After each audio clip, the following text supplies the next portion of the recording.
The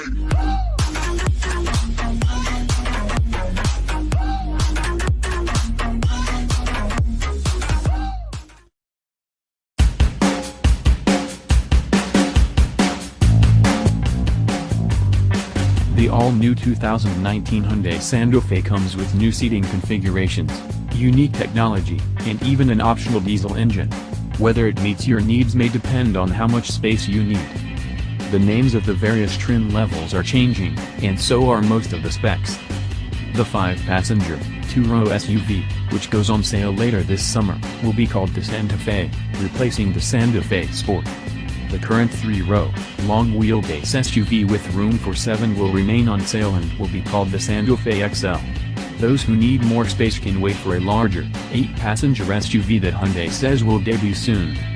Engine options will include either a 185 horsepower, 2.4-liter 4-cylinder or a 232 horsepower, 2.0-liter turbocharged 4-cylinder. Both are mated to an 8-speed automatic instead of the outgoing vehicle's 6-speed.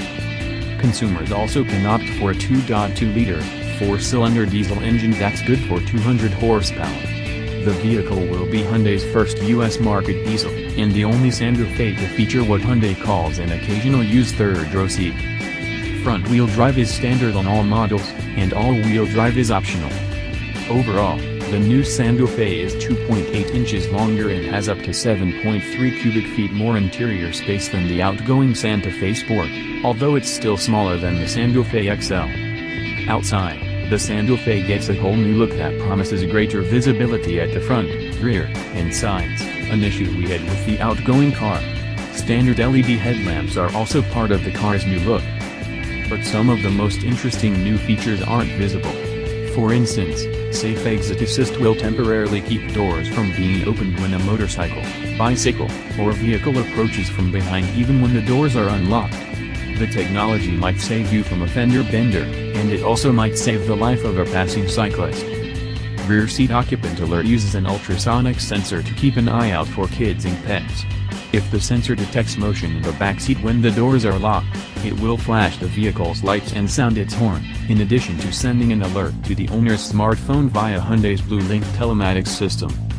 On the SE trim and higher, standard safety and driver assist features include lane keep assist, adaptive cruise control, blind spot monitoring, rear cross-traffic warning with automatic emergency braking, forward collision warning, and automatic emergency braking. Santa Fe buyers have a choice of a 7 or 8-inch infotainment screen. Android Auto and Apple CarPlay are standard, and a built-in Qi wireless smartphone charging pad is optional. We had no major complaints about the 2014 Santa Fe Sport when we tested it, so we expect good things from the 2019 Santa Fe when it goes on sale in August.